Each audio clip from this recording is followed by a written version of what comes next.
রাখবেন, কোরআন যদি ডাইরেক্ট পড়া যাইত, কোরআন যদি সরাসরি বোঝা যাইত, নবীর কোনো দরকার ছিল না। আগে আল্লাহ রাসূল পাঠাইছে, 40 বছর পর মাওলা আল কোরআন পাঠিয়ে দিয়েছে। আগে রহমতুল লিল আলামিন, 40 বছর পরে আল কোরআন। সেই জন্য আজকেও যখন বলা হয় রসুল দেখতে কেমন, রসুল কার মতো, আমরা যারা তরিকত মানি, আমরা যারা শরীয়ত মানি, আমরা যারা ওলির দরবারে আসি, তারা বলি সৃষ্টি জগতে আমার নবীর মতো আর কেউ। এটা আমাদের কথা নয়, এটা আমার রসুলের বিবি জান, যার নাম আম্মা জান আয়েশা সিদ্দিকা তাহেরা, ওনার সাথে বিয়ে, বাংলাদেশেও বিয়ে হয়। বিয়ের প্রস্তাব কখনো ছেলের বাবা, কখনো ছেলের নানা, কখনো ছেলের দাদা, এভাবে করে প্রস্তাব দেয়। আর আমার রহমতুল লিল আলামিন বলছে, আমি ঘুমিয়ে গেছি, গভীর রাত হয়ে গেছে, হঠাৎ স্বপ্নে দেখতে পাচ্ছি জিবরিল আমিন বিশাল একটি পাত্র নিয়ে এসেছে, পাত্রের উপরে কাপড় দিয়ে মোড়ানো রয়েছে, ভেতরে কি দেখা যাচ্ছে না। আমি জিজ্ঞেস করলাম, জিবরিল কি নিয়ে এসেছো? জিবরিল বলেন, আমি তো জানি না, হাদিয়া নিয়ে এসেছি, পাঠিয়েছেন আল্লাহ, ভেতরে কি আছে তা আমার জানার বিষয়ও না। ইয়া রাসূলুল্লাহ, মালিক আপনাকে হাদিয়া দিয়েছে, আমি দিলাম, চলে গেছে জিবরিল। আমার কামলিওয়ালা বলে, ওই দেখছি পাত্রের কাপড় সরাইয়া দেখি, ওই পাত্রের ভেতরে আয়েশা বসে আছে। সুবহানাল্লাহ। আমার রাসূল বলেন, সুন্নাস্তাইকাস্তু, আমার ঘুম ভেঙে গেল। আমি আল্লাহরে ডাক দিলাম, মালিক কি বুঝাইলেন? পাত্রের ভেতরে আয়েশারে দেখতে পাচ্ছি। আল্লাহ বলেন, হাবিব, আমি আল্লাহ নিজে আপনি নবীর সাথে আয়েশার বিয়ে, তা আমি আল্লাহ নিজেই প্রস্তাব পাঠিয়ে দিলেন। দুনিয়ার বিয়ের প্রস্তাব হয় বাবার মাধ্যমে, নানার মাধ্যমে, দাদার মাধ্যমে, চাচার মাধ্যমে, ঘটকের মাধ্যমে। আর আমার রাসূল বলছে, আয়েশার সাথে আমার বিয়ে, পৃথিবীর কেউ প্রস্তাব দেয় নাই, স্বয়ং আল্লাহ নিজেই আমাকে প্রস্তাব দিয়ে দিয়েছে। সুবহানাল্লাহ। বিয়েটা দামি না অদামি? দামি। আম্মা জান আয়েশা সিদ্দিকা নবীর ঘরে আসলেন, সুতরাং স্বামী কিরকম স্ত্রীর চেয়ে বেশি কেউ জানে না। আমি আপনাদের কাছে আসলাম, হাসলাম, সুন্দর করে কথা বললাম, চলে গেলাম। দেখলেন মাত্র 2 ঘন্টা। আপনি বলতে পারেন ভালো মানুষ, কিন্তু আমি ঘরে কিরকম তা আপনি জানেন না। আমার স্ত্রী জানে আমি গরম হলে কিরকম হই, আমার স্ত্রী জানে আমার ব্যবহার কিরকম হতে পারে, আমার স্ত্রী জানে আমার আচরণ কিরকম হইতে পারে। সেই জন্য রহমতুল লিল আলামিন ইরশাদ করেছেন, কাল হাসরের ময়দানে যার স্ত্রী আল্লাহর দরবারে সাক্ষী দিবেন, মালিক আমার স্বামীর চেয়ে ভালো আর কেউ হতে পারে না। হাবিবুল্লাহ বলছে, স্ত্রীর সাক্ষী স্বামীর জন্য নাজাতের ওসিলা হয়ে যাবে। তাহলে স্ত্রীর সাক্ষীও আল্লাহর দরবারে কি হয়? গ্র্যান্টেড হয়। আমার নবীর শানে আমি আয়াত নাযিল করি নাই, আমার নবীর শানে আমাদের মেজবাইজান আয়াত নাযিল করে নাই, আমাদের নবীর শানে মুজাদ্দিদি তরিকার ইমাম হযরত ইমামে আল মুজাদ্দিদ আল ফিসানি আয়াত নাযিল করে নাই, বাহাউদ্দিন নাশবন্দি নাযিল করে নাই। যেমন আপনাদের এখানে পোস্টার আছে, ব্যানার আছে, যদি বলি চিনেন কেমনে? বলবেন ফেসবুকে ছবি দেখেছি। ফেসবুক নাই, ছবি নাই, চিনেন কেমনে? ইউটিউবে ভিডিও দেখেছি, ইউটিউব নাই, ভিডিও নাই, চিনেন কেমনে? লিফলেটে নাম দেখেছি, লিফলেট নাই, নাম নাই। সেই জন্য মানুষ মারা গেলে 20-30 বছর পরে দেখবেন ওই মানুষের নাম মনে থাকে না। যদি বলি বাবার নাম কি, বলতে পারবেন। দাদার নাম কি, বলতে পারবেন। দাদার বাবার নাম কি, বলবেন হুজুর এটা তো ভুলে গেছি। বাংলাদেশের 30 বছর আগের শিক্ষামন্ত্রীর নাম কি, বলবেন ভুলে গেছি। 35 বছর আগে পররাষ্ট্রমন্ত্রীর নাম কি, বলবেন ভুলে গেছি। কেন? মানুষ মারা গেলে মানুষ ভুলে যায়। তো আল্লাহ বলে, হাবিব আপনার নাম লিফলেটে নয়, আপনার নাম ফেসবুকে নয়, আপনার নাম ইউটিউবে নয়, আপনার নাম পৃথিবীর কেউ বাড়ায় নাই।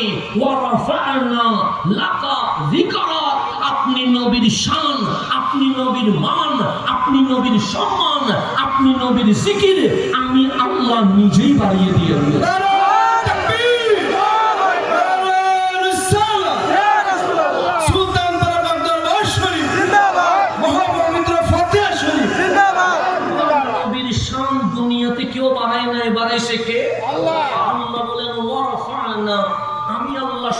করেছি, আমি আল্লাহ বুলন্দ করেছি, আমি আল্লাহ দাঁড়িয়ে দিয়েছি।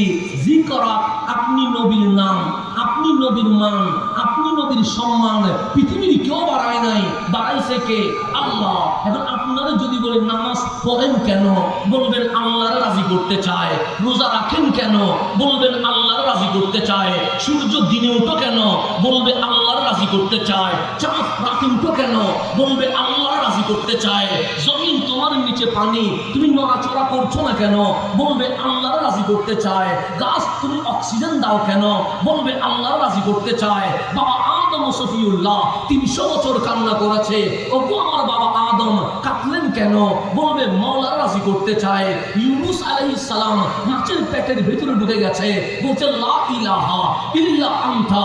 ইউনুস আপনি কোথায়? সফি বাতনিল হুত, আমি মাছের পেটের ভিতরে। আপনি চিৎকার করছেন না কেন? সে করবো না। কি করবেন? আমি মালিকের জিকির করব। কেন?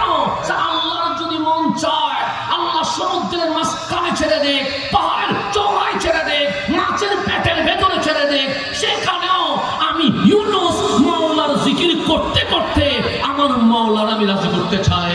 সকল নবী বলে আল্লাহ রাজি হোক। খলিলুল্লাহ আগুনে পড়ে গেছে, সেখানেও বলছে মালিক পুরাইয়া ফেলো, সাই করে ফেলো, আমি তোমার রাজি করতে চাই। আইয়ুব আলাইহিস সালামের গায়ে পোকা চলে এসেছে, সেখানেও বলছে লা ইলাহা ইল্লাল্লাহ, মালিক আমি তোমার রাজি করতে চাই। আজকে যখন সুলতানিয়া দরবার শরীফের পোস্টার উল্টাইলাম, সেখানেও লেখা আছে ইয়া আল্লাহ, ইয়া রহমান, ইয়া রাহিম। আমি বললাম কই আমার নাম তো নাই, বলে আপনার নাম নেওয়ার দরকার নাই। কই চাচা আমার নাম তো নাই, ওনাদের নাম তো নেওয়ার দরকার নাই। তো এখানে ইয়া আল্লাহ, ইয়া রহমান, ইয়া রাহিম কেন? ওনারাও বলবে মালিক রাজি করতে চায়। পৃথিবী বলছে মালিক তুমি রাজি হয়ে যাও, ফেরেশতা বলছে মালিক তুমি রাজি হয়ে যাও, আরশের লৌহ কলম বলছে মালিক তুমি রাজি হয়ে যাও। আর সেই আল্লাহ বলছে হাবিব আমি আপনার জিকির বাড়িয়েছি কেন জানেন? হাবিব বলে কেন? সুবহানাল্লাহ লাকা আইলি দাই ইয়া রাসূলুল্লাহ। সবাই বলে আল্লাহ রাজি হোক, আর আমি আল্লাহ চাই আগে আমার নবী যেন রাজি হয়ে যায়।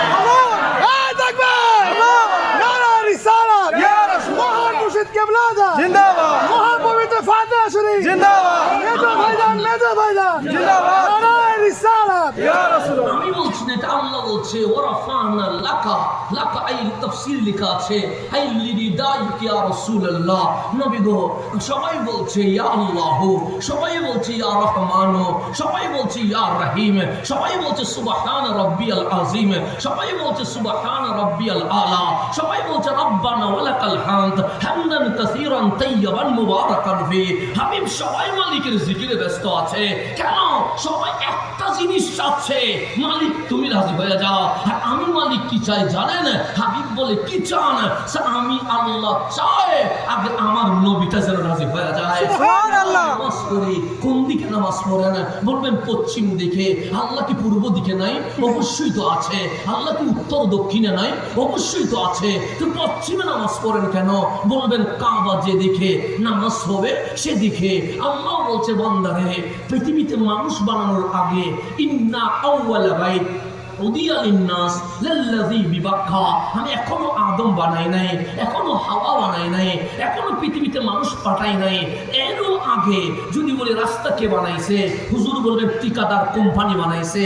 বিল্ডিং কে করেছে, বলবেন এই এলাকার যিনি সবচেয়ে বড় ইঞ্জিনিয়ার উনি ড্রয়িং করেছে।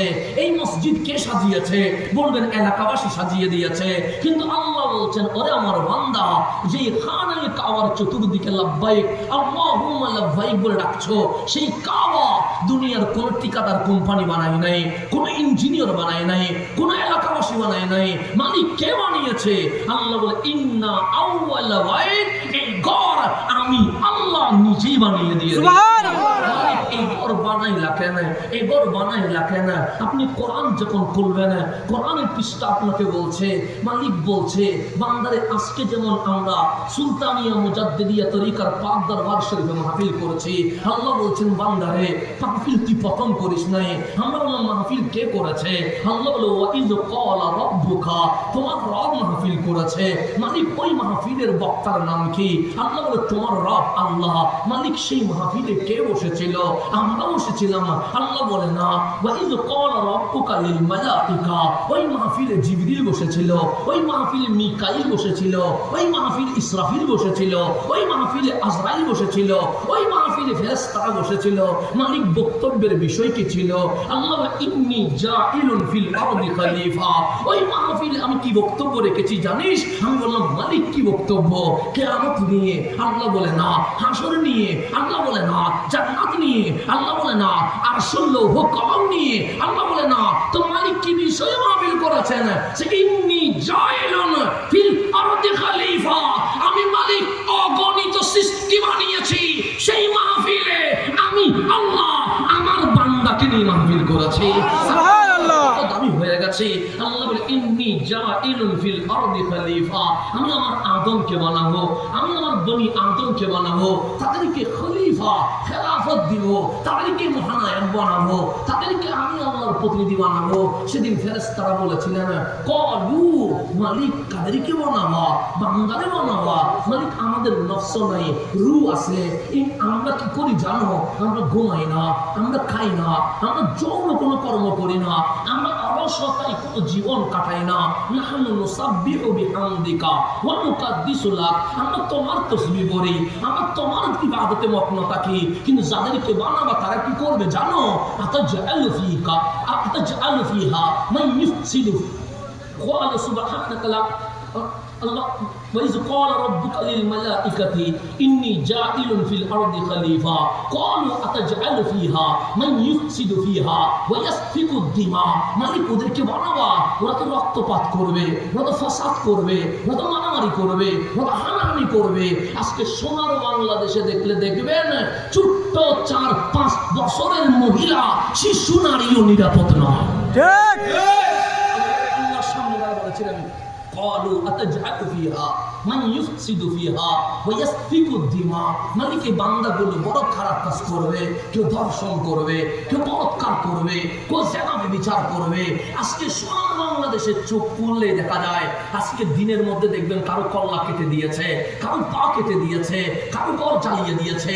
আরে আপনি আমি নিরাপদ দূরের কথা, মসজিদের ইমামকে পর্যন্ত মব সৃষ্টি করে বাংলাদেশে মেরে ফেলা হয়। দিনের লাশ চোখে দেখতে পেয়েছে। মানুষগুলো কেন জানি অমানুষ হয়ে গেছে। আজকে সোনার বাংলাদেশে কোথাও ঢাকার মধ্যে যদি লামিয়া নামক কোন শিশু কন্যা ধর্ষণের শিকার হয়, চট্টগ্রামে ফারিয়া নামক কোন নারী কোন শিশু কন্যা ধর্ষণের শিকার হয়, এই বাংলাদেশে দাঁড়িয়ে যখন এই দৃশ্য দেখি তখন বলতে বাধ্য হয় যারা ধর্ষণ আর বলাৎকার করে তাদেরকে প্রকাশ্যে ক্রস ফায়ার দিয়ে হত্যা করতে হবে। তাদের কাছে সোনার বাংলাদেশ কখনো নিরাপদ হইতে পারে না। আর যারা চারিত্রিক ভাবে ভালো নয় দেখবেন তারা মাজার বাংলার মধ্যে 1 নম্বরে থাকে। যারা চারিত্রিক ভাবে কি নয় ভালো না তারাই দেখবেন মাজারে হামলা করে। কেন? এই মাজার ওয়ালারাই তো আমাদেরকে নাচ গান বেশ্যেখানা থেকে বাহির করে মাওলা মালিকের দরবারে নিয়ে এসেছে। সেজন্য চারিত্রিক ভাবে ভালো হইলে তারা কখনো ভাঙ্গা ভাঙ্গির মধ্যে থাকে না, তারা কখনো খোনাখুনির মধ্যে থাকে না, তারা কখনো রক্তপাতের মধ্যে থাকে না। তারা চায় প্রেম দিয়ে, ভালোবাসা দিয়ে মানুষকে বুকে এনে আল্লাহর মুখী করে দেওয়া। সেই কারণে এখানে এসে তো কেউ বলে নাই যে আমার পীরের নামে 100 বার জিকির করতে হবে। এ কথা কি কেউ বলেছে? আমার দাদা পীরের নামে 200 বার জিকির করতে হবে। এ কথা কি কেউ বলেছে? বলে নাই। বরং এখানে আসলে বলা হয়েছে রাত 3টা যখন বেজে যায়, সবাই যখন গভীর ঘুমে মগ্ন হয়ে যায়, রহমতের সময় তুমি ঘুমাইও না মরে, তুমি উঠে যাও। আমি বললাম আমি উঠবো কেন? সে উঠে কি করবো? ফেসবুক খুলবো? সে না ইউটিউবে ভিডিও দেখবো? সে না কি করবো? সে তুমি ইয়া আল্লাহ ইয়া রহমান ইয়া রহিমের জিকিরে ব্যস্ত হয়ে যাও। যখন তুমি মালিকের জিকিরে ব্যস্ত হয়ে যাবে তোমার সাথে মালিকের কানেকশন শুরু হয়ে গেছে। তো কানেকশন শুরু হইলে কি হয়? সে মালিক কখন রাজি হয় জানো? আমি বললাম কখন? সে মাঝে মাঝে বলিও ইয়া রাহমাতাল লিল আলামিন, নবী রাজি হইলে মালিকও রাজি হয়ে যায়। আমাদেরকে শিখানো হয় কথা দেখুন, মুজাদ্দিদ তরিকাতে এটাই শিখানো হচ্ছে। এর বাইরে আর কি শেখানো হচ্ছে? নবী প্রেম শেখানো হচ্ছে, মালিকের প্রেম শেখানো হচ্ছে। এখানে তো আমরা কখনো বলি নাই বুটটা আমারে দিও, আমার এমপি হওয়া লাগবে। আমরা তো বলি নাই আমাদেরকে মন্ত্রী বানানোর জন্য তোমরা কাজ করিও, এ কথা তো আমরা বলি নাই। আমরা বলি রাত 3টা হয়ে গেলে তুমি মালিকের জিকিরে ব্যস্ত হয়ে যাও, তুমি ফজর ছাড়িও না, তুমি জোহর মাগরিব আসর এশাকে অবহেলা করিও না, তুমি শুধু রমজানের রোজা রাখিও এটা নয়, তুমি আরাফাতেও রোজা রাখিও, তুমি আশুরাতেও রোজা রাখিও, তুমি সোমবার বৃহস্পতিবার রোজা রাখিও, তুমি আইয়ামে বিজেও রোজা রাখিও। কেন? আমরা চাই আমরাও জান্নাতি হব, আমরা সবাই মিলে কামলিওয়ালা নবীর সাথে একসাথে জান্নাতে প্রবেশ করব। এটাই তো আমরা চাই, কথা ঠিক না?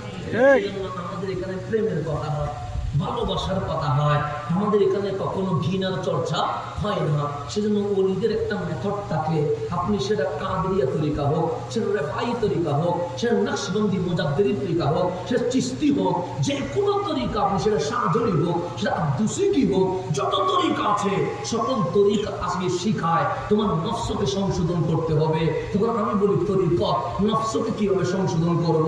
দেখবেন মানুষের মাঝে একটা আমিত্ব আসে, আমি সেরা, আমার চেয়ে আবার বড় সেরা কে আসে। কিন্তু তরিকতে যখন আসছে না তখন বলে আমি সেরা, এ কথা বলার কোনো সুযোগ নাই। তো আমি বললাম বয়সে আমার যিনি বড় ওনাকে আমি কি মনে করবো? ওনাকে কি আমি গালি দিব? সেটা গালি দিও না, ওনাকে সালাম দিও, শ্রদ্ধা করিও। কেন? তুমি তোমার বয়সে বড় হওয়ার কারণে হায়াত তোমার চেয়ে বেশি বেড়েছে, হায়াত বেশি হওয়ার কারণে অন্তত এক ওয়াক্ত নামাজ তোমার চেয়ে বেশি পড়েছে। সেই কারণে যিনি বয়সে বড় উনি ইবাদতের দিক থেকে তোমার চেয়ে সেরা হয়ে গেছে। দেখলে সম্মান করতে হয় কি হয় না? হয়। কিন্তু আমার তরিকতকে আমি জিজ্ঞেস করলাম, বড়জনকে সম্মান করলাম, কিন্তু তো ছোট বাচ্চা, ওকে কি আমার কোনো সম্মান করতে হবে? ওকে বলছে না না, ওকে তোমার স্নেহ করতে হবে, আদর করতে হবে, তাকে গালি দেওয়া যাবে না। কেন? ও তো আমার ছোট, ছোট হওয়াতে তোমার সমস্যা কি? সমস্যা যে তুমি বয়সে বড় হওয়ার কারণে, সে বয়সে ছোট হওয়ার কারণে তোমার চেয়ে গুনাহ কম করেছে। তো গুনাহ যেহেতু কম করেছে সে তোমার চেয়ে সেরা হয়ে গেছে। তো বয়সে বড় যিনি উনিও সেরা, বয়সে ছোট যিনি উনিও সেরা। আমি সবচেয়ে অদম, আমি সবচেয়ে অযোগ্য, এটার নাম তরিকত। হিন্দু বৌদ্ধ সাকমা দেখলে কি গালি দিব? না, দিও না। কেন? সে হেদায়েতের মালিক আল্লাহ। মরণকালে কে ঈমান নিয়ে মারা যায় আর কে ঈমান নিয়ে মারা যাবে না সে তুমি জানো না। এমন হতে পারে তুমি বেঈমান হয়ে মরতে পারো, আর কোন হিন্দু হয়তো বা শেষ বয়সে কালিমা পড়ে মরতে পারে। সেজন্য আমরা অন্য ধর্মের প্রিয় কোনো ঘৃণার আওয়াজ করি না। আমরা বলি তোমার দিন তোমার, আমার দিন আমার। তুমি মন্দিরে যাও, এটা তোমার কাজ, আমার কাজ মসজিদে যাওয়া। সুতরাং ধর্ম যার যার, উৎসব তার। এখানে তোমার, ওখানে আমি ঝামেলা করবো না, আমার এখানে তুমি ঝামেলা করবো না। সেই জন্য আমরা কোরবানি করলে কখনো কোনো হিন্দু বাইরে বলি না বলে আসিও। কেন? তার ধর্মে গরুর মাংস খাওয়া পাপ, সুতরাং আমি তাকে বলতে পারবো না। ঠিক তার পূজায়ও আমি যেতে পারবো না। কেন? কারণ আমি তো বলেছি লা ইলাহা ইল্লাল্লাহ। সুতরাং তার উৎসব তার, আমার উৎসব আমার। তার সে কারণে আমি ঝামেলা করবো না, আমার এখানে সে ঝামেলা করবে না। এটাই তো ইসলাম, এটাই তো তরিকত।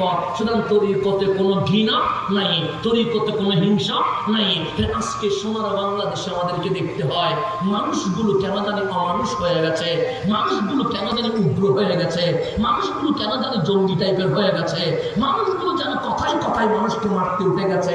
এই দৃশ্য দেখলে কখনো কেউ মুসলমান হবে না। আর আমার খাজায়ে আজমির, আমার মুজাদ্দিদ আল ফেসানি, আমার বাহাউদ্দিন নকশবন্দি, আমার আব্দুল কাদের জিলানী, আমার নিজামুদ্দিন আউলিয়া খোদার প্রেমে এমন প্রেমিক হয়েছে যারা চোখ বন্ধ করতে দেরি শত শত বিধর্মী কালিমা পড়ে মুসলমান হয়ে গেছে। শত শত অমুসলিম মুসলমান হয়েছে কি হয় না? ছুরি দিয়ে। আমার খাজা আসছে হিন্দুস্তানে একজন, একজন আসছে, শুধু একজন। ডানে কোনো খলিফাও নাই, কোনো খাদেমও নাই। আমার কামলিওয়ালা বললেন মাইনুদ্দিন, তোমার ঠিকানা মদিনায় নয়, তোমার ঠিকানা হিন্দুস্তানে চলে যাও। কেন? আমি নবী দেখতে পাচ্ছি তার ইসলামের দাওয়াত পাই নাই বলে মুসলমান হয় নাই, কিন্তু ভিতরে আমি নবীর প্রেম তাদের ভিতরে রয়ে গেছে। আমার খাজা ডুবছে একলা, যেদিন ইন্তেকাল করছে সেদিন ৯৯ লাখ মুসল্লি জানাজা গান করাই দিছে। অস্ত্র দিয়ে, বোমা দিয়ে, গাড়ি দিয়ে, হিংসা দিয়ে, না প্রেম দিয়ে। এই প্রেমটাই তৈরি করতে পাওয়া যায়। সে কারণে আমরা প্রেমের কথা বলি।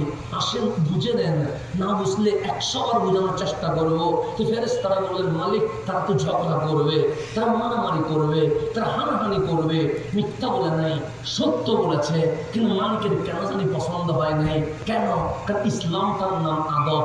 আদবের জায়গায় কোনো প্রকার কম্প্রোমাইজ করা চলবে।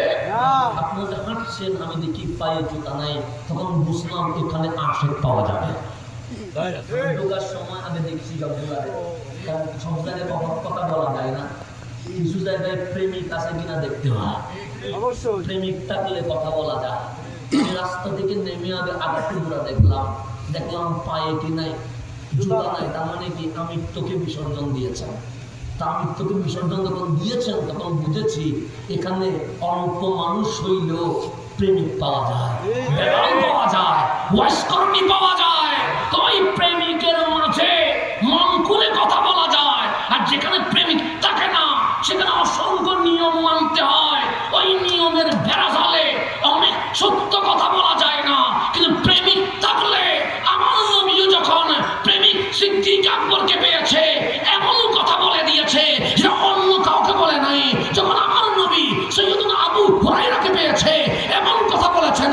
সৈয়দনা আবু হুরায়রা বলছে আমার নবী আমাকে 2টা এলম দিয়েছে, একটা এলম জানায়া দিলাম, আরেকটা এলম নিয়ে গেলাম। কেন? আমি যদি ওই এলমের কথা বলতে থাকি তোমরাই আমাকে গর্দান কাটতে বসে থাকবে। প্রেমিক পাইলে এমন কিছু বলা যায় যেটা অন্য কোথাও বলা যায়।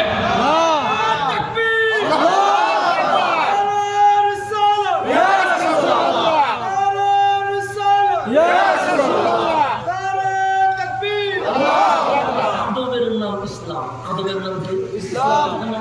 আদব, নামাজ লাগবে, কেরাকার লাগবে যার ভিতরে আদব আছে। রোজা লাগবে কার? যার ভিতরে আদব আছে। হজ যাকাত মাহফিল লাগবে কার? যার ভিতরে আদব আছে। ইবলিস কি নামাজ পড়তে পারে না? পারে তো। ইবলিস কয় হাজার বছর পড়ছে জানেননি? আপনাদের যদি জিজ্ঞেস করি ফজরের নামাজ কয়জনে পড়ছেন, হাত বেশি উঠবে না, আমি জানি। কথা দেখুন, ইবলিসে জিজ্ঞেস করেন ইবলিস নামাজ কতটুকু পড়ছো? বলবে ৬০০০ কোটি বছর আমি লাগাতার মালিকের কদমে নামাজের রত ছিলাম। নামাজ কি ইবলিসের ছিল কি ছিল না? কিন্তু এই নামাজ কি তাদের জান্নাতের ফেরদৌসে নিয়ে গেছে? আল্লাহ বলছে না, আবার ওয়াস্তাকবারা ওয়া কানা মিনাল কাফিরিন। সে মুসলমান হতে পারে নাই, সে কি হয়ে গেছে? কাফের হয়ে গেছে। তো নামাজ তো পড়েছে, লা ইলাহা ইল্লাল্লাহ তো বলেছে, আল্লাহু আকবার তো বলেছে, সুবহান রাব্বিয়াল আলা তো বলেছে। একদিন নয়, ৬০০০ কোটি বছর। কিন্তু আল্লাহ মিনাল মুসলিমিন বলে নাই, মিনাল কাফিরিন বলেছে। নামাজ পড়তে জানে, রক্ষা করতে জানে না। আর আমার নবীর আবু বকর, আমার নবীর ওমর, আমার নবীর উসমান, আমার নবীর আলী, আমার নবীর ফাতেমা, আমার নবীর হাসান, আমার নবীর হুসাইন এমন নামাজ পড়েছে জান্নাতের বাদশাহে রূপান্তরিত হয়ে গেছে। নামাজ সবাই পড়তে পারে না, নামাজ সবাই রক্ষা করতে পারে না। কারবালার ময়দানের কথা মেজবাড়িতে আমরা বলে নাকি? বলে তো নাকি? কারবালা থেকে আজান হয় নাই? এজিদের ওখানেও তো আজান হয়েছে, আমার হুসাইনের ওখানেও তো আজান হয়েছে। হয় নাই? হয়েছে তো। হুসাইনের ওখানে মুসল্লি বেশি না কম? কম। এজিদের মুসল্লি বেশি। হুসাইনের মুসল্লি কম, এজিদের মুসল্লি বেশি। ওখানে 1000 ক্রস করে ফেলেছে, এখানে 100 ক্রস করতে পারে না। তো আপনারা তো দেখবেন কোথায় মানুষ বেশি, কোথায় ফাগরি বেশি, কোথায় জুব্বা বেশি, আপনারা তো দিবেন সেই কারণে। এখানে বলেন এজিদের আজানটা যেমন হুসাইনের আজানটাও তো তেমন, এজিদের নামাজটা যেমন হুসাইনের নামাজটাও তো তেমন। এখন আমার নবীরে জিজ্ঞেস করেন নবী গো হুসাইনটা কেমন? আমার নবী বলে হুসাইন কেমন জানি? আমরা জানি না তো। হুসাইন মিন্নি ও আনা মিন হুসাইন। হুসাইন আমি নবী থেকে, আমি নবী হুসাইন থেকে হয়ে গেছে। আমাকে দেখলে হুসাইন লেখা হয়, হুসাইন দেখলে নবী দেখা হয়। আমি বলি নাই, আমার নবী বলতেছেন, সৈয়দুনা মাওলা আলী বলছেন, আমার ঘরে দুটা ফুল এসেছে, একটার নাম হাসান, আরেকটার নাম হোসাইন। পৃথিবীতে বড় অনেকে আজান দিয়েছে, যদি বলে আজানের মধ্যে সেরা আজান, বলবেন বেলালের আজান। আজানের মধ্যে সবার সেরা আজান সে কাব বিন জুহাইরের আজান। এভাবে অনেক জনের আজান আছে যাদের আজান আপনাকে পাগল করে ফেলবে। আজানের মধ্যে সেরা আজান হাসান বিন সাহাবিতের আজান। কিন্তু আপনি যখন দেখবেন জীবনী সিরাত যখন পড়বেন, সাহাবীদের মধ্যে অনেকেই আজান দিয়েছে, কিন্তু আমার নবী কখনো আজান দেয় নাই, আমার নবী কখনো ইকামত দেয় নাই। সৈয়দুনা আলী বললেন, আমার ঘরে দুটো ফুল এসেছেন, একটার নাম হাসান আর একটার নাম হুসাইন। আসতে দেরি কামলিওয়ালা নবী ঘর ঢুকে বলছেন, হাসান হুসাইন আমার বাচ্চাগুলো কয়ে? আলী বললেন, আমার শাহজাদাকে আমি খুলে দিয়ে দিলাম। আমি লক্ষ্য করলাম ডান কানের আজান পৃথিবীর কোন মুয়াজ্জিন দেয় নাই, আমার নবী নিজেই দিয়ে দিয়েছেন। নবী যাদের কানে আজান দিয়েছেন, আমার নবী যাদের কানে ইকামত দিয়েছেন, আজান ইকামত দিয়ে চলে গেছে। তো প্রথমে সন্তান হলে আজান দিতে হয়, ইকামত দিতে হয়, এরপর বাবা আর স্ত্রী বলে মিলেমিশে, মা আর বাবা মিলে, ছেলে হোক মেয়ে হোক, এটা নাম কি করে নির্ধারণ করে, কথা ঠিক না? আলী বলেন, আমি আর